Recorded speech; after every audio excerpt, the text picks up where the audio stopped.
What do you know about Okinawa? I suspect not much, but like Hiroshima and Nagasaki, it's a place that should be anchored in any American's understanding of modern history. Because for better or worse, our history is Okinawan history.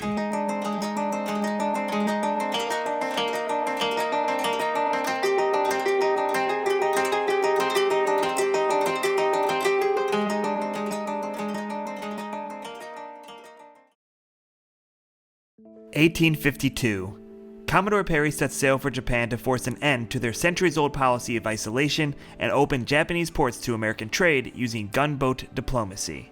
Perry first arrived in Okinawa, then known as the Sovereign Ryukyu Kingdom, threatening to attack if not granted trading rights and an audience with the king. Long influenced by both Japanese and Chinese culture and politics, Japan officially annexed the kingdom following the Meiji Restoration in 1868. This unknowingly cemented the former island kingdom's tragic fate in World War II. The invasion of Okinawa began on April 1, 1945, with 545,000 American troops backed by 12,000 aircraft and 1,600 ships. The invasion was bigger than D-Day. Most Okinawans wanted nothing to do with the war and resented the Imperial Japanese government for forcing them into the conflict that resulted in the death of a third of Okinawa's civilians. Although the United States returned Okinawa to Japan in 1972, they did so under the promise of making it a peaceful island. Yet over 30 United States military bases remain on the island to this day, accounting for 70% of all US military bases in Japan and covering roughly 15% of Okinawan land. Okinawans have long protested American military presence on the island due to issues with environmental pollution and violence, including rape and homicide. But I'm not one to define any place by the actions of others. Okinawa has made a name for itself thanks to its own celebrated cuisine, natural environment, and music just for starters.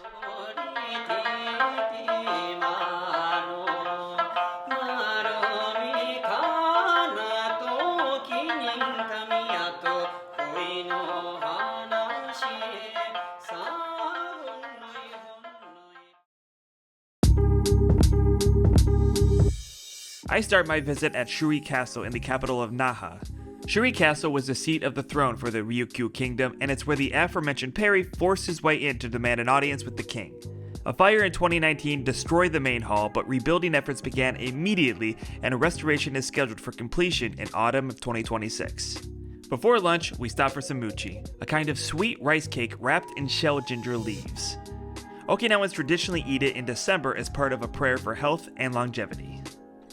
At lunch, another Okinawan specialty, a bitter lemon champuru stir-fry at Sui Dunchi. It's kinda like biting into a crunchy IPA craft beer. It's an acquired taste that, well, hopefully you acquire if you visit because you're gonna eat lots of it in Okinawa. Heading north, we jump around to taste different aspects of Okinawan life and culture.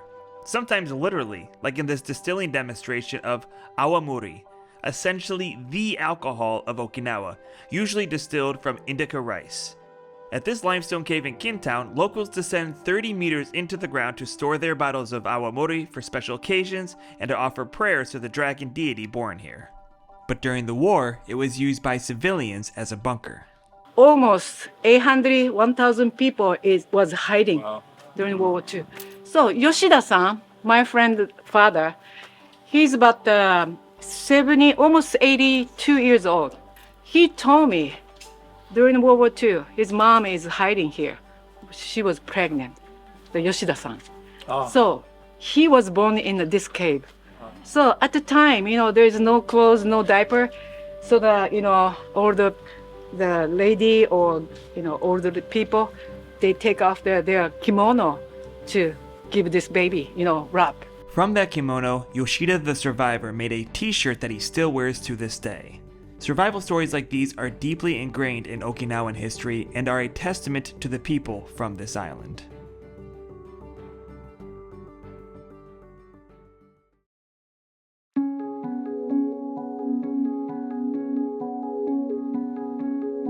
Taka shows us around some of the northeastern corners of the country, but it's not exactly what he imagined doing as a kid. I was born and raised in Okinawa, but honestly, I used to hate Okinawa before. I spent for 24 years in Okinawa, and everywhere I go, everywhere Like everyone I know, like, someone, all the same faces here, right? Or the supermarket, restaurants, or when I hang out with friends, like I realize it's Okinawa is kind of small community. I wanted to try something new. That's why after I graduated from university in Okinawa, I moved to Tokyo and I started working at a digital marketing company. And then I wanted to be rich. I wanted to be like popular, among girls. Like, I wanted to be a ladies' man. And I tried to work really hard.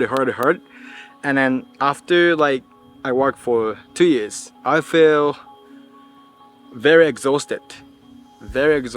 I wanted to take a short break in Okinawa and then return to Okinawa. When I was in Okinawa, I saw the beautiful ocean, beautiful nature, be surrounded with my favorite people, friends, family, stuff like that. And I finally realized Okinawa is super beautiful. I love Okinawa. That's why I started to be a tour guide. I want to tell how beautiful, how great Okinawa is to like a lot of people, even doesn't matter, domestic people, international people. I want like everyone to know Okinawa is a super beautiful place. Speaking of beauty, the highlight for me is Yanbaru National Park. Hiro here is a shaman practicing the island's indigenous beliefs. She tells me that she knew she had the ability to commune with plants since she was a child. There's no precise moment where it all began. For her, it's kind of like speaking. It's something she's always done as long as she can remember. About 5 years ago, she started traveling to and praying at Utaki, sacred places in natural environments, typically a cave or mountain. It was at the Asumoi Utaki, one of the holiest sites on the island, that she noticed the harmony of nature. The rock was vibrating, the soil, everything came together like a symphony into one beautiful movement. Ai Munakata is a tour guide from the Japanese mainland who moved to Okinawa some years ago. She believes the way Okinawans are attuned to their surroundings is a unique characteristic to life on the island. The most unique point is the connection between people and someone. If we say the connection is usually refers to the connection between people. However, if Okinawans say the connection, it's a connection among the people and everything like a nature, forest, animals, insect, and the deities and the spirits and ancestors.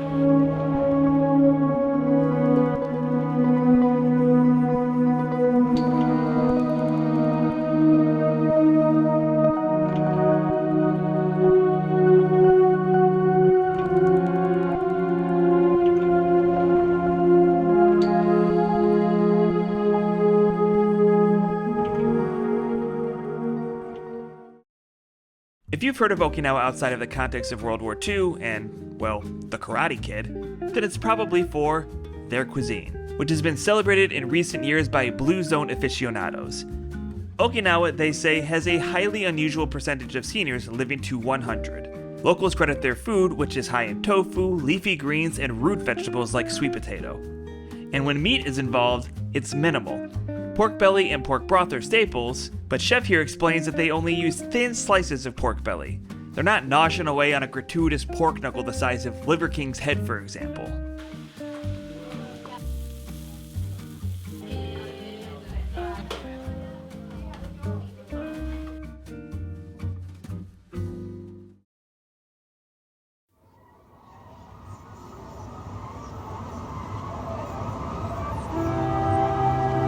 Okinawa is more than a battlefield. I sincerely hope that's clear by now. But it is a significant chapter of its history and one worth exploring at the former Japanese Navy underground headquarters turned museum and tribute to victims of the Battle of Okinawa. The museum and tour guide tell the story from a purely factual perspective without indulging in war propaganda from either side, while winding through the bunker to the battered dead ends where Japanese soldiers took their lives as the fate of the battle became clear. Like so many other war memorials, the purpose here is to commemorate what happened in an effort to ensure that it never happens again. 世の中、世界中にはまだ、戦争が絶えず起こっています。この戦争というのはなかなかなくならないですけれども、海軍司令部号、訪問をすることで、ぜひこの戦争の悲惨さとか平和の尊さとかいうことを感じ取っていただいて、それをまた自分たちの国に戻った時に、多くの人に広めていってもらいたい。それを多くの人が広めていくことで戦争とか、戦争がですね、なくなるきっかけになるといいなというふうに思っています。Visit Okinawa and you will notice this is a tropical island, warm weather, always people are smiling, warm heart, warm welcoming to you all. And it is true, this is one point of the Okinawa, but remember, in our history, we had like a very, very sad history, which is the Battle of Okinawa. Behind the people's smile, they hold that feeling. So we cannot forget about the Battle of Okinawa, and we are always thinking about the people who passed away during the Battle of Okinawa. So I hope that Okinawa become a place to deliver the peace message to the world.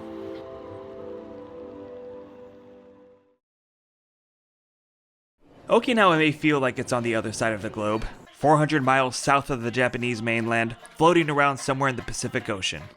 But its name and its culture have spread far and wide despite its size, its historically antagonistic neighbors, and its contemporary struggles to regain control of their island from the fallout of history. It's a place of pride, a place of hope, a place from which we can all continue to learn. I think Okinawa's people's mind is something super special. We have idea of Ichariba Chode, Yuimaru. So whoever we meet, they're gonna be our friends and siblings. I love the idea.